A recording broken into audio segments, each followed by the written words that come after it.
Toka, chama shumara ek apte kana. Mani आखिर mana doktora başlatara hiç vakt neyse. Manuta shumara सही चीज़ा नहीं गुशा. बाबाजान, ये कागजाता, जमीन दुकान कागजाता, लोगा नहीं. ये हम सोरल तो जवाहरात तो डॉलर फूला. ये हम एक नसीहत है पका सीधा. चौका ये सही चीज में शुमारा बचता चार है शुमार चेचे जीरता क्या चीज जीरी क्या चीज मैं ये मालो जायदाद जीरा ما کماش یه طلا و یه دلارانی پول نقدام هم شان زیرم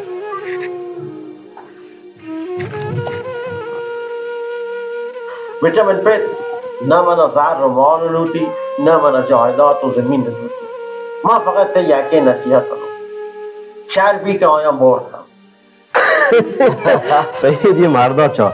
मॉल जायजा तो जोड़ते हैं सोर तला मैं जोड़ता नसीहत ती दार वक्त तो नसीहत जीरा नसीहत अंदाज़े मौसियां दर्द ना हो والله ويل के गनो हमारा रास्ता ويل के गनो तो बरे वाह बना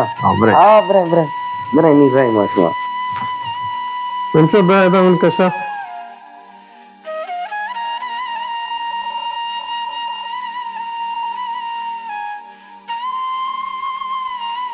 मैं उनसे नसीहत करना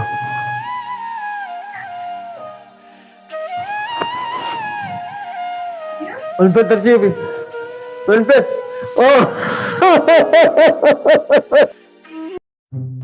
ओ बीस देगा बस ई कारीगर है कि नहीं औत का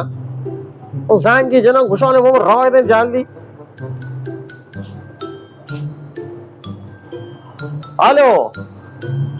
वो तो करार के तो कारीगर रहा भी नहीं मशीन खरीदी ने आंबार दफा उस्ताता न उस्ती रानिंदे ना तो कारीगर ने जल्दी रहा भी हाँ वरना तो कारीगर लाज़िम है चार जल्दी रहा भी नहीं माताल में कब बहुत दूध आने का चार वास्ते चल सुदेश इधर दुकान सांभाल हवा से दुकान अभी मरो डालना कहो शार रे आमदनी ना सलाम वालेकुम तिपे गुजे जाएंगे जिते दुकान के लुटते मावत के गई मेरे पास अंबार अनके ओ भाई कारीगर आप क्या नहीं आप क्या दाम बहुत इंतजार हुआ है कारीगर मो औत के गई ना ओ मिल बरा तो है ओ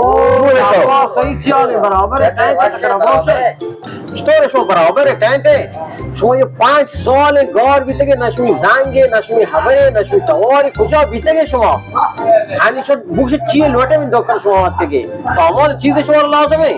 मिल बरा मारा इची लाजुम नहीं हमें तो जाएंगे जिते दुकान के लुटते गुलाम से ना मारा गुलाम से ना रहा था शहर में ये मॉल ये जायदाद ये जार शो रास्ता शो चीज कुत्ते शो من بعد يقع بيل يمال كلها يجايزات شان دور مزو دوكان اكتمن من براد ور بيتنا دوكان بار شکاس بھی مر شکاس و كلها هن مسار په کارګری کاپتا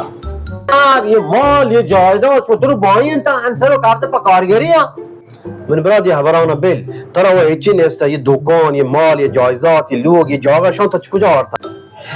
شمار یاد من پتا کو تر نصیحتی گوشا ها من براد مارا یاد نصیحت हवा नसीहत माँ जिंदगी तो कब बेकार के अवला अल्लाह रांदा में नसीहत बरकत ये मॉल जायदाद ये दुनिया में जो वास्ता जमा होता राशिद कमाश नसीहत छिया जाने कमाश चाहिएगा कमाश गवा मन के मंचो मतलब ये नसीहत करने को कि जिंदगी तो का हर मुश्किल है हर परेशानी है